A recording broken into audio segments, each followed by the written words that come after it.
పైథాన్లో short cut if statement గురించి చెప్తాం. Short cut if ఏంటి? షార్ట్ కట్ ఇఫ్ అంటే దీన్ని మనం ఏమంటామంటే కండిషనల్ స్టేట్మెంట్ అనొచ్చు, ఆర్ టెర్నరీ ఎక్స్ప్రెషన్ అనొచ్చు. ఇవి కనుక మనకి సి కానీ జావా కానీ ఐడియా ఉంటే, మీకు సిలో జావాలో ఉంటే కండిషనల్ ఆపరేటర్స్ లేదా టెర్నరీ ఆపరేటర్స్ అని చెప్పేసి కొన్ని వస్తాయి. అవి ఏంటంటే క్వశ్చన్ మార్క్, కోలన్, వీటిని టెర్నరీ ఆపరేటర్స్ లేదా కండిషనల్ ఆపరేటర్స్ అని చెప్పేసి పిలుస్తాం. అంటే వీటిని ఉపయోగించి ఏంటంటే ఇఫ్ స్టేట్మెంట్ని మనం చాలా సింపుల్గా రాయొచ్చు. అందుకే దీన్ని మనకి షార్ట్ కట్ ఫామ్లో రాస్తాం. సేమ్ అదే పైథాన్లో కూడా మనం ఇక్కడ ఇఫ్ స్టేట్మెంట్ని షార్ట్ కట్ ఫామ్లో రాయొచ్చు. అయితే ఇక్కడ ఈ జావాలో ఉన్నట్లుగా మనకి టెర్నరీ ఆపరేటర్స్ అంటూ ఇందులో ఏముండవు, స్పెసిఫిక్గా ఏముండవు. చాలా సింపుల్గా దీన్ని మనం డిఫైన్ చేస్తాం. సో దీన్ని ఎలా రాస్తాం అనేది ఫస్ట్ సింటాక్స్ చూద్దాం. సింటాక్స్ తీసుకుంటే కనుక ఫస్ట్ ఇక్కడ ట్రూ వాల్యూ ఉంటుంది. ట్రూ ఇఫ్ కండిషన్, ఇక్కడ మనం కండిషన్ డిఫైన్ చేస్తాం. దెన్ ఎల్స్ ఫాల్స్ వాల్యూ, ఇది సింటాక్స్. అంటే ఫస్ట్ ఏంటంటే ట్రూ వాల్యూ ఉంటుంది, తర్వాత నెక్స్ట్ ఇఫ్ కండిషన్ అనేది రాస్తాం. ఆ కండిషన్ కనుక ట్రూ అయితే ఈ ట్రూలో మనం ఏదైతే వాల్యూ కానీ మెసేజ్ కానీ ఏదైతే ఇస్తామో అది ప్రింట్ అవుతుంది. అదే కండిషన్ ఫాల్స్ అయింది అనుకోండి, ఎల్స్లోకి వచ్చి ఇక్కడ ఎల్స్కి సంబంధించిన వేరియబుల్ కానీ మెసేజ్ కానీ మనకి ఇక్కడ ప్రింట్ అవుతుంది. అంటే ఒక చిన్న ఎగ్జాంపుల్ తీసుకుంటే, మామూలుగా మనం ఒక ట్రెడిషనల్ ఇఫ్ ఎలా రాస్తాం, ఇప్పుడు సపోజ్ మ్యాక్సిమం ఆఫ్ 2 నెంబర్స్ చూద్దాం. మ్యాక్సిమం ఆఫ్ 2 నెంబర్స్ ఉంది. దీనికోసం మనం ఇక్కడ A equal to 30, B equal to 2 అంటే రెండు వేరియబుల్స్ తీసుకొని మామూలుగా అయితే ఇఫ్ ఎలా రాస్తాం, if A greater than b, then ఇక్కడ ప్రింట్ రాసేయచ్చు డైరెక్ట్గా, ప్రింట్ ఏ ఈజ్ బిగ్ అని. కాకపోతే else print b is big ఇలా రాస్తాం. మామూలుగా ట్రెడిషనల్ ఇఫ్ అయితే ఈ విధంగా రాస్తాం, బి ఈజ్ బిగ్ అని. ఇప్పుడు దీన్ని షార్ట్ కట్ ఫామ్లో ఎలా రాయొచ్చు అంటే, ఇక్కడ చూడండి, ఫస్ట్ మనం ఇక్కడ కండిషన్ రాసాం. ఆ కండిషన్ ట్రూ అయితే ఏంటి, ఈ ప్రింట్ స్టేట్మెంట్ ఇది వర్క్ అవుతుంది, ఫాల్స్ అయితే ఎల్స్ ఇది వర్క్ అవుతుంది. ఇప్పుడు దీన్ని మనం షార్ట్ కట్ ఫామ్లో రాసేటప్పుడు సింటాక్స్ ప్రకారం ఏముంది, ట్రూ వాల్యూ. ట్రూ వాల్యూ అంటే ఇప్పుడు ఈ కండిషన్ ట్రూ అయితే మనకి ఇదేగా వర్క్ అయ్యేది, కాబట్టి ఫస్ట్ ఏం చేస్తాం అంటే ఆ స్టేట్మెంట్ రాస్తాం, ప్రింట్ ఏ ఈజ్ బిగ్ అని చెప్పేసి రాస్తాం. ఓకే, తర్వాత నెక్స్ట్ ఏంటి, ఇఫ్ కండిషన్ ఉంది సింటాక్స్ ప్రకారం. Then if A greater than b, ఆ కండిషన్ రాస్తాం. ఇక్కడ ఇంకా కోలన్ అలాంటివి ఏముండదు మనకి, అంటే ఇండెంటేషన్ ఏముండదు కాబట్టి. తర్వాత కండిషన్ అయిపోయిన తర్వాత నెక్స్ట్ ఏంటి, ఎల్స్. అంటే ఈ కండిషన్ ఫాల్స్ అయితే ఎల్స్కి సంబంధించి ఇక్కడ మనం ఏం రాస్తాం, బి ఈజ్ బిగ్ అని. కాబట్టి ఇక్కడ ఆ స్టేట్మెంట్ రాస్తాం, ప్రింట్ బి ఈజ్ బిగ్. అంతే, ఇలా సింపుల్గా దాన్ని మనం డిఫైన్ చేయొచ్చు. అంటే ఇక్కడ 4 లైన్స్లో రాసేది ఏదైతే ఉందో అది ఇక్కడ మనకి ఒక సింగిల్ లైన్లో రాసేది. అంటే ఇప్పుడు దీన్ని మనం ఒకసారి అబ్జర్వ్ చేస్తే కనుక ఇది ఇఫ్ కండిషన్. ఈ కండిషన్ ట్రూ అయితేనేమో ఆ కండిషన్కి లెఫ్ట్ సైడ్ అన్నది ప్రింట్ అవుతుంది, ఫాల్స్ అయితేనేమో ఎల్స్ తర్వాత ఏదైతే స్టేట్మెంట్ రాసాం అది ఎగ్జిక్యూట్ అవుతుంది. సో దీన్ని మనం ఒకసారి రన్ చేసి చూద్దాము. నేను కామెంట్ చేద్దాం, మ్యాక్సిమం 2 నెంబర్స్ అనేది కామెంట్ చేసేసి ఇది డిఫైన్ చేద్దాం. ఇండెంటేషన్ ఫాలో అవ్వాలి కాబట్టి ఇండెంటేషన్ ప్రకారం రాస్తున్నాం. ఓకే, దీన్ని సేవ్ చేసి రన్ చేద్దాం.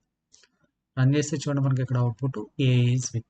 అంటే ఏలో వాల్యూ 30 ఉంది కాబట్టి కండిషన్ ట్రూ అయ్యి, ఇఫ్ కండిషన్ ట్రూ అయ్యి ఏ ఈజ్ బిగ్ అనేది ప్రింట్ అవుతుంది.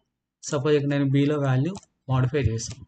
ఇప్పుడు దీన్ని రన్ చేస్తే చూసాను, దీన్ని రన్ చేస్తే మనకి వచ్చింది బి ఈజ్ బిగ్. ఈ విధంగా రాయొచ్చు. అంటే దీనివల్ల ఏమవుతుందంటే ప్రోగ్రామ్ను మనం మినిమైజ్ చేస్తున్నాం, సింప్లిఫై చేసి రాసుకోవచ్చు. ఎక్కువ లైన్స్ ఆఫ్ కోడింగ్ లేకుండా సింపుల్గా లాజిక్గా రాసుకోవచ్చు. ఇదే షార్ట్ హ్యాండ్, షార్ట్ కట్లో ఇఫ్ స్టేట్మెంట్ రాయాలి. దీన్ని ఇంకో విధంగా కూడా రాస్తాను. ఇంకో విధంగా రాయటం ఎలా అంటే, ఇప్పుడు సపోజ్ నేను ఇక్కడ ఇంకో ఎగ్జాంపుల్ తీసుకున్నాను, మార్క్స్ ఈక్వల్ టు 60 అని. ఇక్కడ నేను రిజల్ట్ అని ఒక వేరియబుల్ తీసుకొని రిజల్ట్ ఈక్వల్ టు అని ఇలా రాస్తాను. ఏంటి, పాస్ రాసి if marks greater than 35 else fail అని ఇలా రాస్తాం. అంటే ఇక్కడ ఇందాక మనం ఏం చేసాం, డైరెక్ట్గా ఇక్కడ ప్రింట్ చేసాం. బట్ ఇక్కడ ప్రింట్ చేయకుండా ఏం చేసామంటే వాల్యూ ఇచ్చాం అనమాట. ఇలా వాల్యూ ఆ వాల్యూ ఏమవుతుంది, ఇప్పుడు కండిషన్ చెక్ చేస్తుంది. ఇఫ్ మార్క్స్లో ఆల్రెడీ మనం వాల్యూ ఇచ్చినాం కదా 60 అని, ఆ మార్క్స్లో ఉన్న వాల్యూ కనుక 35 కన్నా ఎక్కువ ఉంటే పాస్. ఈ పాస్ అనే వాల్యూ రిజల్ట్ అనే వేరియబుల్లోకి వెళ్ళి స్టోర్ అవుతుంది. లేదు ఎల్స్ ఫెయిల్ అనుకోండి, అప్పుడు ఈ ఫెయిల్ అనే వాల్యూ వచ్చేసి రిజల్ట్లోకి వెళ్ళి స్టోర్ అవుతుంది. ఇప్పుడు ఇక్కడ మనం ప్రింట్ చేసుకోవచ్చు రిజల్ట్ అని చెప్పేసి, రిజల్ట్ అనే వేరియబుల్. ఇక్కడ రిజల్ట్ ఏంటి, ఈ రిజల్ట్ ఏమో మెసేజ్, ఈ రిజల్ట్ ఏమో వేరియబుల్, అంటే ఈ వేరియబుల్లోకి పాస్ ఫెయిల్ వస్తుంది కదా అదే. ఇప్పుడు దీన్ని రన్ చేసి చూసాం అనుకో, చూడండి రిజల్ట్ పాస్, అంటే మార్క్స్ ఇక్కడ 60 ఉంది కదా, అదే ఇప్పుడు మార్క్స్ కనుక 30 ఇచ్చాం. రన్ చేసి చూస్తే కనుక రిజల్ట్ ఫెయిల్. ఇలా డిఫైన్ చేయొచ్చు. ఇది ఇఫ్ స్టేట్మెంట్ని షార్ట్ కట్ ఫామ్లో రాయటం. అంటే ఇలా మనకి డైరెక్ట్గా మెసేజ్ అయినా రాసేయచ్చు, లేదా వాల్యూ అయినా సరే ఇలా డిఫైన్ చేసుకుంటాం. ఇంకా దీని మీద మనం సో మెనీ ఎగ్జాంపుల్స్ చూడొచ్చు. ఎలా అంటే ఇప్పుడు సపోజ్ నమ్ ఈక్వల్ టు 15 అంటే నంబర్ 15. ఇప్పుడు ఆ నంబర్ అనే వేరియబుల్లో లేదా ఇలా మనం ఇన్పుట్ చేద్దాం. ఎలాగంటే నమ్ ఈక్వల్ టు ఇంట్ ఆఫ్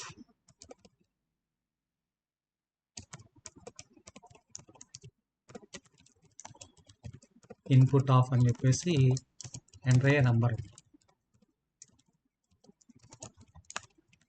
చూడండి ఇక్కడ మనకి ఇంట్ ఆఫ్ ఇన్పుట్ ఆఫ్ ఎంటర్ అయ్యే నంబర్ అని చెప్పేసి.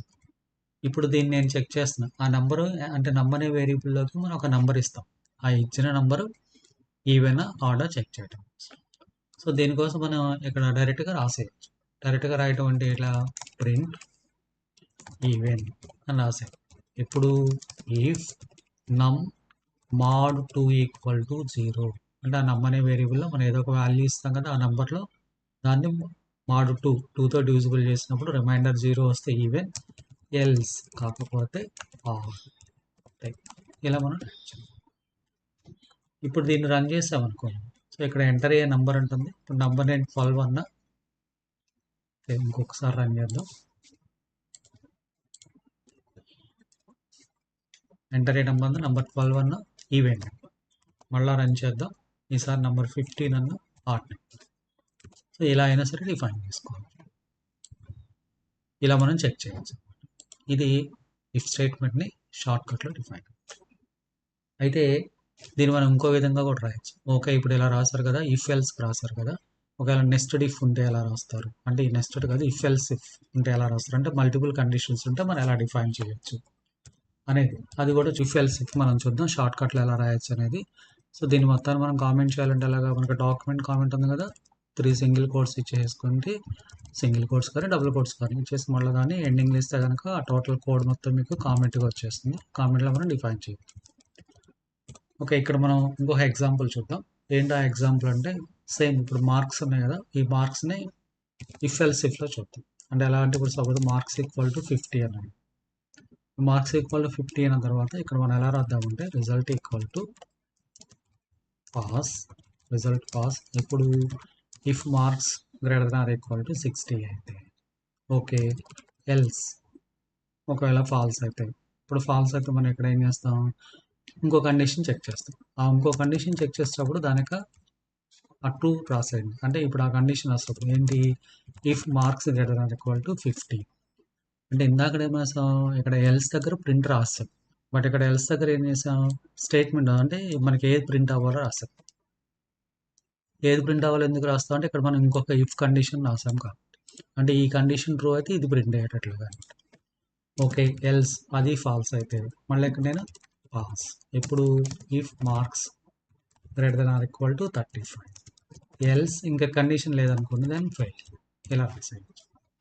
అంటే ఇప్పుడు ఇది ఒక కండిషన్, ఇది ఒక కండిషన్, 3 కండిషన్స్ రాస్తాం. ఫస్ట్ ఇక్కడ మనకి ఈ కండిషన్కి సంబంధించిన ట్రూ స్టేట్మెంట్ ఇది. తర్వాత నెక్స్ట్ కండిషన్, ఆ కండిషన్కి సంబంధించిన ట్రూ స్టేట్మెంట్ ఇది. నెక్స్ట్ మూడో కండిషన్, దానికి సంబంధించిన ట్రూ స్టేట్మెంట్. ఇప్పుడు ఈ కండిషన్ ఫాల్స్ అయితే else next statement, else next statement, ఇది ఫాల్స్ అయితే ఎల్స్ ఫెయిల్ అంటే. ఇప్పుడు దీన్ని మనం ప్రింట్ చేసి చూద్దాం. ప్రింట్ మార్క్స్ రిజల్ట్ అని, మార్క్స్ అనే వేరియబుల్ మనం తీసుకున్న రిజల్ట్ కదా, రిజల్ట్ అనే వేరియబుల్ ఇచ్చాం. ఇప్పుడు దీన్ని రన్ చేసి చూద్దాం. రన్ చేసినప్పుడు చూడండి మార్క్స్ రిజల్ట్ సెకండ్, ఎందుకని ఇక్కడ వాల్యూ ఎంత ఉంది 50 ఉంది. ఈసారి 70 ఇద్దాం. 70 ఇచ్చి రన్ చేద్దాం. చూడండి రిజల్ట్ పాస్. ఎందుకు ఇక్కడ రిజల్ట్ పాస్ వచ్చింది? మార్క్స్ 60 ఉంది. ఇక్కడ if marks greater than equal to 60 second mark else అన్నాం కదా. ఇంకొకసారి సేవ్ చేసి రన్ చేద్దాం. Marks result pass. సో ఇక్కడ మనకి కండిషన్ ఎక్కడ ఉందనేది మనం ఒకసారి చెక్ చేసుకోవచ్చు. Result equal to pass if marks greater than equal to 60. ఇక్కడ మనం వాల్యూ ఎంత ఇచ్చాం? 70 ఇచ్చాం. ఓకే, ఇక్కడ మనం వాల్యూ ఇచ్చేటప్పుడు చూడండి మనం అక్కడ స్పేస్ తీసుకున్నాం. ఇప్పుడు రన్ చేద్దాం. అయినా పాస్ వస్తుంది. చూద్దాం ఇక్కడ పాస్ అని ఎందుకు వస్తుందంటే ఇక్కడ చూడండి మనకి ఇది రాసాం కాబట్టి. సో ఇక్కడ రాయాల్సింది ఏంటి? ఫస్ట్ అంటే ఇక్కడ పాస్ చూపిస్తున్నాం. రెండో ఒకే చోట రాసాం కాబట్టి మనకు అలా వస్తుంది అవుట్పుట్. ఇక్కడ మనం చేంజ్ చేయలేదు. First class, second class, pass, fail. Okay, దాన్ని ఇప్పుడు కరెక్ట్. Result first class. మళ్ళీ రన్ చేద్దాం. ఈసారి వాల్యూ 40 ఇద్దాం. 40 ఇచ్చి రన్ చేస్తాం. Result pass. మళ్ళీ నెక్స్ట్ వాల్యూ 30 ఇద్దాం. 30 ఇచ్చి చూద్దాం. దాన్ని ఇప్పుడు రన్ చేస్తే రిజల్ట్ ఫెయిల్. ఈ విధంగా మనం కండిషనల్ ఆపరేటర్ని అంటే కండిషనల్ ఆపరేటర్స్ లేకుండా మనం ఇఫ్ని షార్ట్ కట్ ఫామ్లో ఇలా డిఫైన్ చేయాలి. ఇది కొంచెం కాంప్లెక్సిటీ లెవెల్ పెరుగుతుంది అన్నమాట. అంటే ఇలా కండిషన్స్ ఇలా రాసుకుంటూ వెళ్తాం. ఇంకో ఎగ్జాంపుల్ కూడా చూద్దాం. ఇంకో ఎగ్జాంపుల్ ఎలా ఇద్దామంటే దీన్ని కూడా కామెంట్ చేసి ఇఫ్ ఎల్స్ లేడర్ ఉంది కదా, అది దాంట్లో చెక్ చేసి చూద్దాం. అంటే ఇఫ్ ఎల్స్ లేడర్ అంటే ఏంటంటే check big number of given 4 నెంబర్స్లో బిగ్ నెంబర్ కనుక. సో దీనికోసం మనం ఇక్కడ కావాలంటే ఇన్పుట్ చేద్దాం, లేదంటే డైరెక్ట్గా వాల్యూస్ ఇస్తాం. ఏలో ఒక వాల్యూ అంటే మనకి మెయిన్ ఇఫ్ స్టేట్మెంట్ ఇంపార్టెంట్ కాబట్టి సింపుల్గా తీసుకుంటున్నాం. బిలో ఒక వాల్యూ, డిలో ఇలా సింపుల్గా మనకి కొన్ని స్టేట్మెంట్స్ అనేవి తీసుకుంటాం. ఇప్పుడు ఏబిసిడి. దెన్ బిగ్ అనే వేరియబుల్ తీసుకొని ఫస్ట్ సింపుల్గా రాద్దాం. సింపుల్గా రాయటం అంటే A if A greater than B else B అంతే. అంటే ఓన్లీ ఏబి వరకు చేసాం. ఇప్పుడు నేను ఇక్కడ ప్రింట్లో బిగ్ నెంబర్ అనేది బిగ్ అనే వేరియబుల్లోకి వస్తుంది కాబట్టి దాన్ని ఇక్కడ ప్రింట్ చేస్తాం. ఇలా రాస్తే ఇప్పుడు ఇఫ్ కండిషన్ ట్రూ అయితే ఏ వెళ్ళి బిగ్లో స్టోర్ అవుతుంది. ఏ అంటే ఏలో ఉన్న వాల్యూ బిగ్లో స్టోర్ అవుతుంది. ఫాల్స్ అయితే బిలో ఉన్న వాల్యూ బిగ్లో స్టోర్ అవుతుంది. జస్ట్ ముందు 2 నెంబర్స్ చూద్దాం. అంటే ఒకేసారి రాస్తే కన్ఫ్యూజ్ అవుతాం, అందుకని. ఓకే, ఇప్పుడు 2 నెంబర్స్ రాసాం కదా. నెక్స్ట్ 3కి వెళ్తాం. మూడో దాన్ని చెక్ చేద్దాం.